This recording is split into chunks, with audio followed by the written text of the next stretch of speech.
Hey Bookish Babes, and welcome to my book nook. We are monsters. We give and we take. I'm Rainy. I'm changing up the intro. I'm sick of saying the same thing over and over again. I read lots of books. Like, subscribe. You know the deal. Anyway, we are here to do the mid-year freak out book tag. Now, I know it's a little early. It's the 13th when this is coming out. However, this is just the time that I had allotted to do it. I have a lot of vlogs and things coming up in July, secret projects in the work, and so I'm not going to be able to have time to do this later. And because of the amazing readathon that's kicking my butt, I just got to do it now. So we're just going to roll with it. I will try to tag the original creator down below.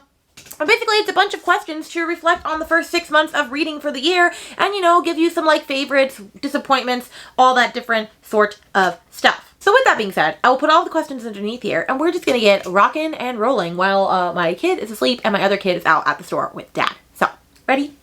Here we go. So question number 1 is, what is the best book that you have read so far in 2023? And I have 2 answers because I don't really know which one is going to win my number 1 spot because as you can see, they are both heavily annotated. The first one will be I'll say the first one that I read in the year was Magnolia Park's Long Way Home, which I ran out of tabs. That's how much I tabbed it. So I have to actually go and finish tabbing it properly. This book is a masterpiece. It is so toxic and so beautiful and just, I cannot have enough of these people, if we're being honest. But then for my book club last month, we read When the Moon Hatched and I fell in love with this beauty. And I didn't even get to fully tab because I was trying to read this on the clock for the book club. These are both vastly different, but insanely beautiful. And I honestly don't know which one is going to take my number 1 spot. I really don't know. So as of right now, I'm sorry that this is a cheat, I guess, but these are both number 1. They're the creme de la cremes because they're my babies. And this is my channel. So what goes, goes. Then we have what's the best sequel that you've read in 2023. And I'm not gonna lie, I'm currently reading what I think is gonna be the best sequel. In fact, that I know is the best sequel that I've read. So I'm just gonna go grab it and we're just gonna roll with it. So I'm only 20% into Glow of the Everflame by Penn Cole because I'm buddy reading this with my friends Katie and Sarah right now. But I can already tell you this book is infinitely better than book 1. And I really enjoyed book 1. I gave it a 4.5 stars. But this is going to be, as Neva would say, my friend Neva, a 6-star book. I am loving this. I'm eating it up. It is all that I want to read and I keep getting distracted and interrupted by my kids and life and adulting. But this is a fabulous book. I can't even believe that the same author wrote this book because of how much more I'm loving this book. So anyway, if you have not picked up the Kindred Curse saga, this is really your cue that you need to. Fantastic. Then question 3 is a new release that I haven't read yet, but I want to, and I'm going to put the one that came out literally yesterday because I've been waiting for this book for a long time, and I haven't read it yet, and I don't know when I'm going to read it yet. That would be An Ocean of Sin and Starlight by Karina Halley, which this is a standalone book in her A Ship of Bones and Teeth saga, but she recommends that if you read A Ship of Bones and Teeth, or that if you want to, you read that first, because it'll spoil that book for you if you read this. But this is a companion novel. It doesn't have any of the characters that were in A Ship of Bones and Teeth, which is one of my favorite books of last year. But this is still another beautiful piratey, mermaidy, fantasy romance, and I'm very excited. It literally came out yesterday, and I wanted an arc really badly, but I didn't get it. But it's a new release that I haven't read yet that I want to, okay? If I was going to pick another one that has come out recently that I want to read that I haven't yet, then I would probably pick The Invocations by Crystal Sutherland because that was the first book that I pre-ordered of this year and I haven't had a chance to read it yet, and I absolutely loved House of Hollow. That was one of my favorite books that surprised me last year, and so I would probably put that because I know that I really like her writing and it's weird and spooky for YA, so I definitely want to get around to that as well. 4 is what is my most anticipated release for the second half of the year. And I can't believe I even had to think on this for a hot minute. I literally know what it is, although do I know the name of it? No, I don't. And does that mean that I'm a bad person for not knowing what the 3rd Crowns of Nyaxia series is? Don't matter, but it is The Songbird and the Heart of Stone. That literally comes out on November 19th. And do you think that I'm going to be working on November 19th? You better believe I'm not. I'm going to be taking work off. I'm going to be sitting my butt in this chair. I'm going to be reading, annotating, living my best life and thriving, okay? This is my Crescent City, okay? This is my Sarah J. Maas, is Miss Carissa Broadbent. And I am so freaking excited, especially because of the character that it follows and the relationship we're going to get. I don't know how to tell you. I love Misha. I stan Misha. She is everything. So I'm so freaking excited, so excited. Question number 5 is, what is your biggest disappointment of the year so far? And I definitely have had disappointments. And if we're going to talk disappointments, then we're going to talk about a book that I have not gotten rid of specifically because it is so beautiful, but it is not a good book by any stretch of the imagination. And that is Never by Jessa Hastings. Do you know how sad I am that I don't like this book. That my author, my girly pop that wrote my potential favorite book of the year, wrote one of my worst, if not the worst I've read this year. Like, it's a Peter Pan fantasy retelling. Like, how can you mess that up? But it was bad, y'all. It was bad. I have a vlog where I really, like, spoiled stuff and, like, went in depth. So, like, if you're here for that rant, then I will post that underneath here. But, like, this is not for the girly pops. This is not. You don't like any of the characters. They're all insufferable. I have to get off my soapbox for this or we're going to be here a million years. I'm so disappointed that I didn't love this book. Like, I'm so beyond disappointed. I hate read this book. That is how disappointed I am, okay?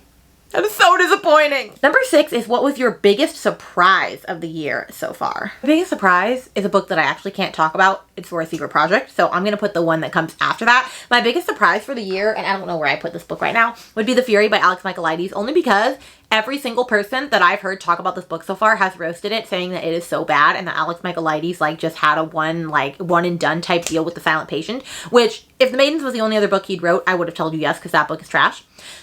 But I really liked The Fury. I feel like it was for that weird theater kid girl, like just like Temper by Lane Fargo is a weird theater kid girl book. This is a weird theater kid book, okay? And you either get it or you don't. It either works for you or it doesn't. I actually really loved the narration, which I know a lot of people didn't like the way the character was telling the story. I thought it was fabulous. It really worked for my brain. I thought it was fun. I didn't take it seriously. I thought it was pretty clever how it ended. And honestly, I was just here for the ride, so I gave it a 4 stars. And I know that that is like a polarizing hot opinion that most people are not going to agree with, but it's okay because you don't have to like everything I like.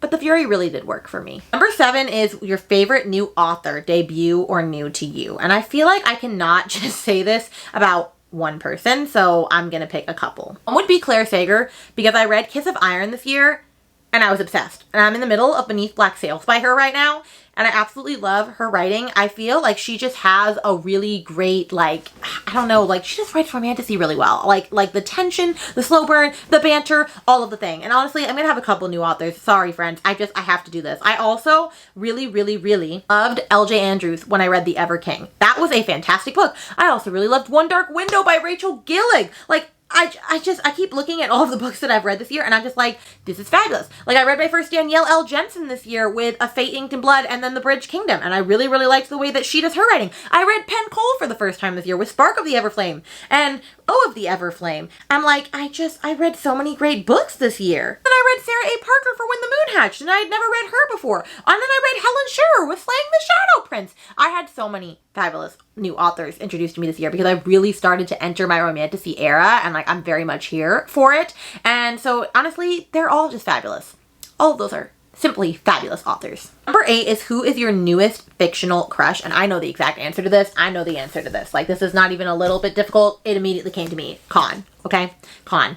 Con is a cinnamon roll man. Okay? He is the will die for his love, like burn the world down for her type of man. Okay? But he also is like the sweetest little cinnamon roll. He loves Rave so much in this book. He loves her, okay? And he says the sweetest things, he does the sweetest things, but he also will scorch the earth for you if you try to harm his love. And that is what I need in a man. Honestly, that is what needs to happen. And so every other man is just inadequate compared to him. Like, I'm just waiting, like, hello, when are you all going to be like Mr. Khan? When you going to slay a dragon for me? Like, seriously. Number 9 is who is your newest favorite character? And I don't know if I know the answer to that. My newest favorite character. Actually, I do know the answer to that, but I don't know the name of this character. I feel like I should. But okay, so I read Tress of the Emerald Sea at the beginning of the year, right? And I didn't absolutely love it. Like, I think I gave it a 3.5, but the narrator was this rat. And honestly, it was the cutest thing ever. I really did like the narration. I liked the little rat. I loved how he told the story. And I'm really blanking on his name. If I remember his name, I will put it in the comments below, or I'll put it on the screen right here. And I'm trying to look at like reviews right now and see if anybody actually like comments about it. And of course, nobody is. But anyway, I thought that was a fun little character. I thought that they told the story so well. I think it was just fun to have the perspective through that type of character. And so that's the one that I would pick, okay? We're just going to roll with it. The little rat character from Tress of the Emerald Sea. Number 10 is a book that made you cry. And the answer is none, because I'm a stone cold hearted fish trout, okay? I don't cry. I just don't. Maybe it's because I also don't really envision what's going on in my mind that much. Like, for some books I do, but like, I don't see a full Be Real movie picture in my head, okay? And I know I'm a little crazy for like not seeing that. I see things. It's not like I don't see anything, but I don't cry, okay?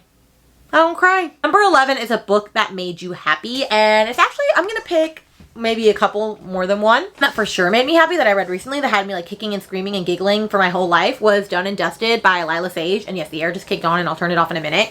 This was so cute, and it was mainly because of Mr. Luke Brooks, another cinnamon roll like dude. I just loved him, and I also loved Clementine, and I loved how they were friends to lovers beforehand, or not even friends to lovers, but just like brother's best friend. Like I loved that whole situation. Like they were just so cute. Their relationship was just so wholesome and so pure, and there was no third act breakup, guys. I would like to point that out. There was no third act breakup. So I really commend Miss Sage for getting the job done in the way that we all want it to be done. And I'm sure other books made me happy, but we're just gonna go with that because that one made me the happiest. Number 12 is your favorite book to film adaptation that you've seen this year. And I don't think I've seen a book to film adaptation because I don't really watch a lot of TV outside of like TV shows. Like I'm rewatching The Vampire Diaries right now. I'm watching The Perfect Match. Like I watch a lot of like reality TV. So I don't really do a lot of book to movie adaptations. So I don't really have an answer for this. Number 13 is the most beautiful book that you've bought so far this year or received.